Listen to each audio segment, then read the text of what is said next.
Um, and I just want to introduce myself. I'm Crystal Padilla. I'm one of the district-wide behavior specialists that we have here in New Fairfield.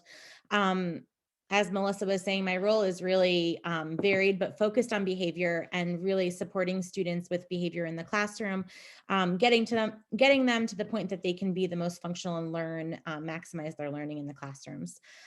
It's pretty broad, so a lot of things fall under that umbrella.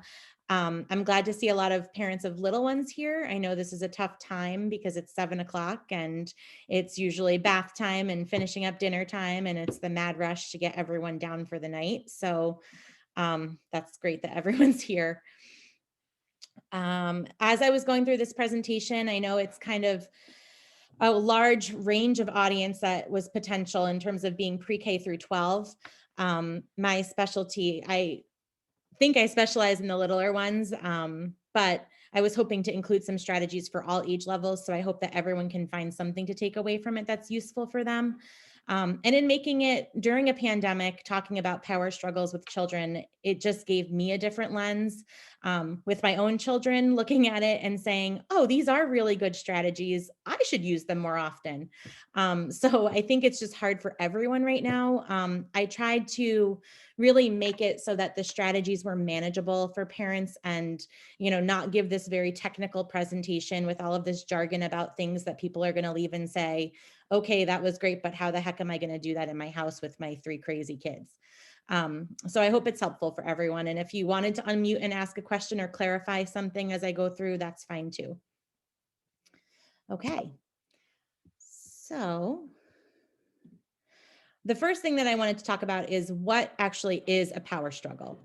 And if you Google it, it's a very simple definition. It's a fight for control. And when we're dealing with little ones, especially during a pandemic in a time that adults feel out of control, I don't know what's happening from one day to the next, from 1 hour to the next. And I'm the kind of person that really thrives on that control, to have some kind of plan and idea and semblance of what's going to happen from day to day. And for adults feeling that out of control, we have to know that our children are feeling that too. They don't know what's happening from day to day. They don't know what's happening from hour to hour. Are they in school? Are they out of school? Are they home? Is the babysitter coming? Is grandma coming? Are they going to daycare after? Schedules are all over the place right now. So I think it's a good topic in terms of in life in general, but especially right now, because no one has control over what's happening. And our children especially are fighting for that control and wanting that control. So we'll talk about how we can manage those struggles of getting in that power struggle with kids, and then how to be proactive about giving them the control that they're craving right now. So here's our rope. And this is what it looks like, right? When you're engaged in that struggle with your child, you're pulling the rope, they're pulling the other end, and you're both pulling as hard as possible until one breaks, right? So how do we drop the rope? And it's definitely easier said than done. I will say that as a parent myself. I say this and I do this and I live it all day long. And then I also power struggle with my children at home. So I think that's just to put that disclaimer out here. It takes 2 to have a struggle. So there's the first piece, and that seems really simple and silly. But if you choose not to struggle, there is no power struggle. Choose not to participate by not even picking up the rope. And I think parents know what are going to be the struggles ahead of time. You know, when you dread asking your child to do certain things because you know it's going to be a battle. Sometimes what you can do is consider the natural consequences. I know a lot of older kiddos don't want to wear a coat in the winter. What is the worst thing that's going to happen if they don't wear a coat? Well, there might be a surprise fire drill at the middle school and they're standing outside in 10-degree weather, but maybe they're going to wear a coat next time. So if that is going to be your power struggle and you're not willing to die on that hill that day at that time, maybe just let the natural consequences of life take over and the child will learn from those. You're choosing not to eat your dinner tonight because you don't like it. Okay, maybe you're going to be hungry and you will then learn to eat your dinner tomorrow. So just thinking about those natural consequences that happen as part of the routine if the child is refusing to do something instead of getting into that battle. Just changing your perspective from one of negativity to one of opportunity. Really thinking about I'm going to ask my child to do something and I know what's going to happen. I can predict that this is what's going to happen. So instead of engaging in that and promoting that negativity, think of it as an opportunity to teach your child something. Modeling the behavior you want your child to engage in. When we get into power struggles with children, we're angry, we're mad, we're responding in ways that we're not proud of sometimes. And we want to make sure we're modeling for them how to deal with these kinds of conflicts and what their behavior should look like. When we escalate our energy, they escalate their energy. Staying calm, your body language, your tone of voice, kids pick up on everything. Even things we don't think they're listening to or picking up on, they pick up on our energy, how we're talking to them, what body language we're using. So acknowledging all of that when we're dealing with our kids is really important. Acknowledging what your child is feeling and encouraging communication. So we know that all behavior is a form of communication. If your child is on the floor throwing a temper tantrum, they're communicating something to you. It's just maybe not in the appropriate way you want them to. Making a plan with your child. So working with your child with that communication. So if you just tell me what you want, we can make a plan to make it happen. But when you're screaming on the floor and you're throwing a tantrum, I don't know what you want. And sometimes for elementary age kids, writing it down. So here's our plan. This is what works for both of us. And now let's write it down. We're going to put it on the fridge. There's something about that written form that kids feel like, okay, this is now official. It's written down. So here's an example. Your child is watching TV and you want him or her to take out the garbage. To get into a power struggle with this, you will say something like, why are you watching TV? I told you, you know it's time to take out the garbage. You do this every night. It's time to take out the garbage. Why are you sitting here watching TV? And that is already starting the power struggle. So if you flip that and you think about how your child is going to react to that, it's not going to be good. They're going to fire back and you're going to say, stop talking back. I told you to take out the garbage. And it's going to go back and forth, back and forth, back and forth. So looking at how we respond to them, how they react back to us, and then what our reaction is to that. If we looked at it from a different way and we said something like, oh, it's time to take out the garbage. Would you like to pause the show or wait for the commercial break? Right? There's a simple thing where you're giving them the choice of, do you want to do it now and pause, or do you want to wait until the commercial? And then they're feeling like, okay, I'm not being attacked. I'm not feeling like everyone's yelling at me all the time. Because if we think about little people, especially elementary aged kids, they spend their lives having people tell them what to do. Every hour of every day, they're directed by adults, right? It's always big people telling little people what to do all day long. So if we look at it from their perspective, that can be really tough. So giving them that control, and we'll talk about that a little bit later, but giving them the control is going to help them feel like they have some kind of say and autonomy over what's going on. And I just thought this was cute. You don't have to attend every power struggle you're invited to. Okay, these are things that we do as parents that are not productive, and they're not productive interactions because they create power struggles. So the questioning, why did you just do that? The sarcasm, oh, thanks, that was real nice. The threats, do it again, see what happens. The logic, the excessive talking, the lecturing and explaining. The arguing, which is that back and forth, going back and forth with a child. Criticism, that looks terrible. Force, I said, cut it out right now. And then there's the despair. What am I going to do with you? So these kinds of comments, and paired with the body language that goes along with them, these things are going to get you into power struggles. That's the immediate go-to of a lot of parents, because we're tired. We're really tired. I think parents are so tired right now. And we go to these just because we're tired. We've worked, we've gotten our kids to school, we've packed lunches, we've unpacked lunches, we've loaded dishwashers, we've unloaded them, we've cooked dinner, we've fed dinner, we've said eat the broccoli 5 times. We're done.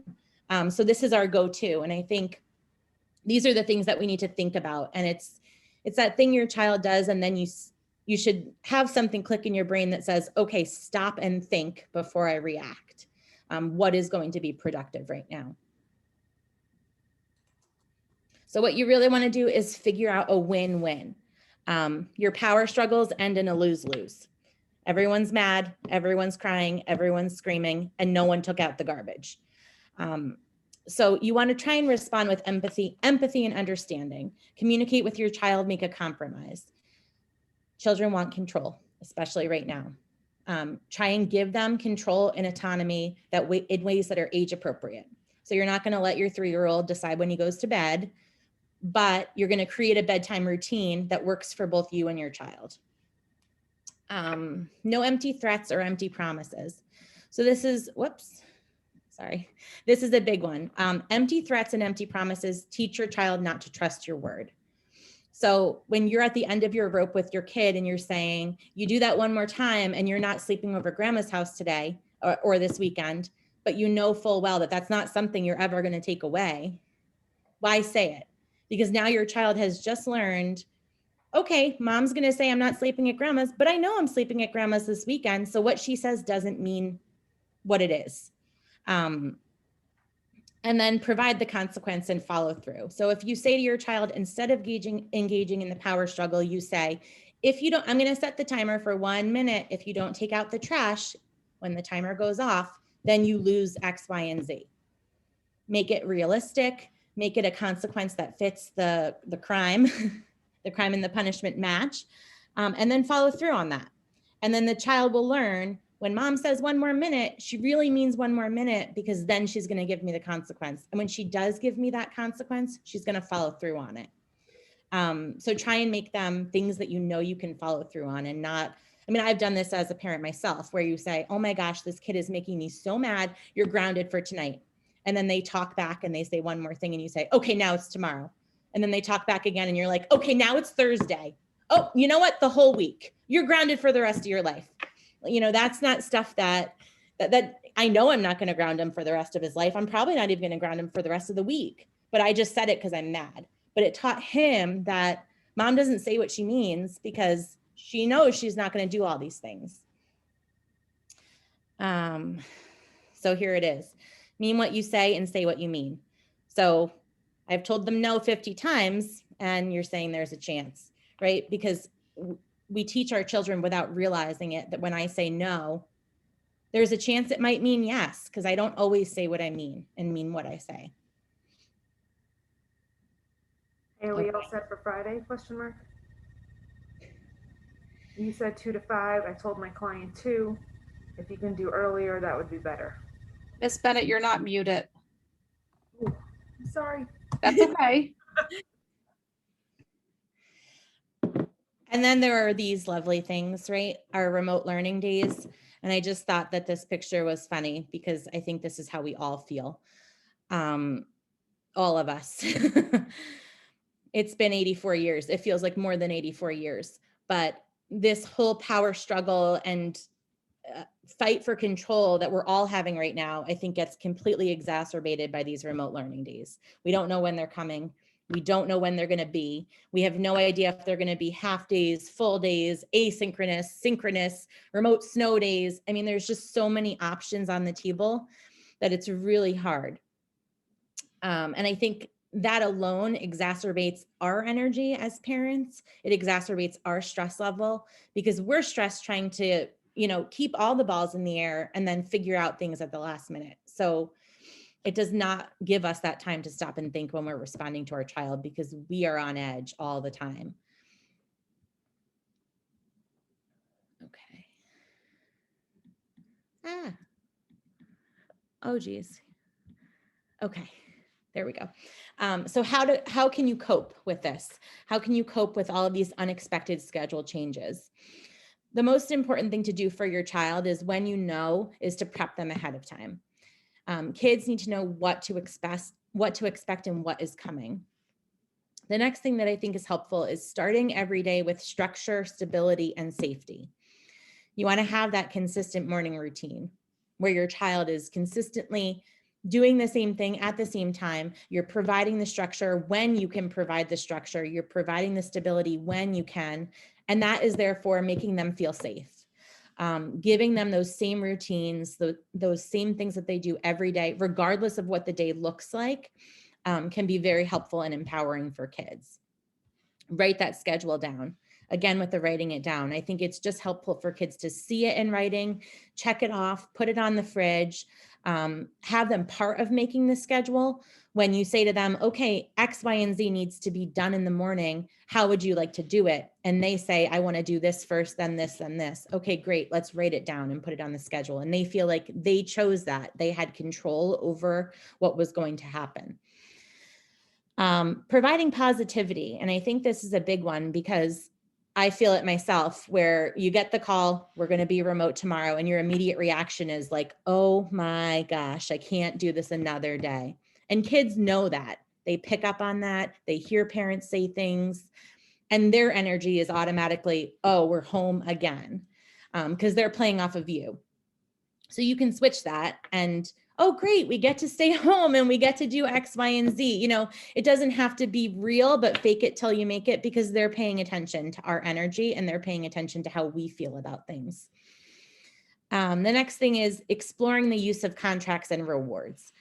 When we talk about rewards, a lot of parents don't want to use them because they don't want to feel like they're always having to give their kids something for doing what they're automatically supposed to be doing anyway. And it's a really hard thing, but there's a difference between rewards and bribes. And I want to make that clear because bribes are not planned ahead of time. So the difference between a reward and a bribe, when you're in the grocery store with your kid and they're screaming because they want candy at the checkout line, and you give them the candy, you say, if you stop screaming, you can have the candy. That's a bribe, right? Because they're already doing the behavior. They're already screaming, they're already crying, they're already throwing a fit. And you're telling them, if you stop, I'll give you the candy. So you just taught your child, scream at the grocery store checkout, and I'm going to pull out a candy. And if you stop, I'm going to give it to you, right? Whereas a reward, if you tell your kid before you go into the grocery store, hey, if you can keep quiet and you can do X, Y, and Z and sit in the shopping cart or hold my hand throughout the store, then I will get you a candy at the checkout line. That's a reward, right? So one definitely feels better than the other. Let's see what else. So the bribes obviously help in the short term. It gets your kid to stop. They stop screaming and they get the candy, and you think you won because that's it. You fixed the behavior, they stopped. But in the long term, you're not teaching the right thing. Rewards can be beneficial in the long term. You can start that understanding of I work and I do something and then I get something. And then those skills transition into adulthood, right? Like we all work to get paid. I love my job. I love what I do, but would I still show up every day if I didn't get a paycheck at the end of the week? Probably not, right? And that's how it is for most adults. So teaching children early on that if you do the right things, you can get rewarded. And then I just really like this quote. So we teach our students how to behave by what we allow, what we stop, what we ignore, and what we reinforce. So just thinking about that is, I think, helpful for me to keep grounding myself on how we react is what we're teaching. Okay. Being proactive. I think that's a big piece of avoiding power struggles, because once you're engaged in a power struggle, you're in defense mode. You're being reactive. You're not thinking straight. You're making emotional decisions. Being proactive may avoid the struggles so you can be on the offense. When we know that the same things continue to be power struggles with our kids and we keep doing them and keep engaging in power struggles every day, that's like insanity, right? We're doing the same thing over and over and we're expecting something different to happen, but it doesn't. So instead of doing that, let's make a new plan, right? I would sit down with your child. Why every time when I ask you to do X, Y, and Z, you do this? How can we fix it? Creating new routines is easier than changing old routines, right? So stopping old habits and bad habits is much harder to do than forming new habits. Okay. And then the last thing, I think this is the last thing, there may be more. giving kids the control that they want. And I touched on that a little bit earlier, but when we're talking about giving kids control, we need to make sure that it's age appropriate. But when we talk about shared control, especially for little ones, it's the intentional use of the limited choices. So you're giving kids two options, both of which you can live with as the adult. Using shared control doesn't mean that adult-directed activities are a choice. Instead, you can offer choices within that activity that give your child a sense of control.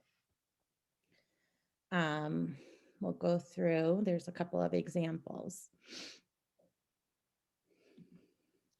So say this and not that.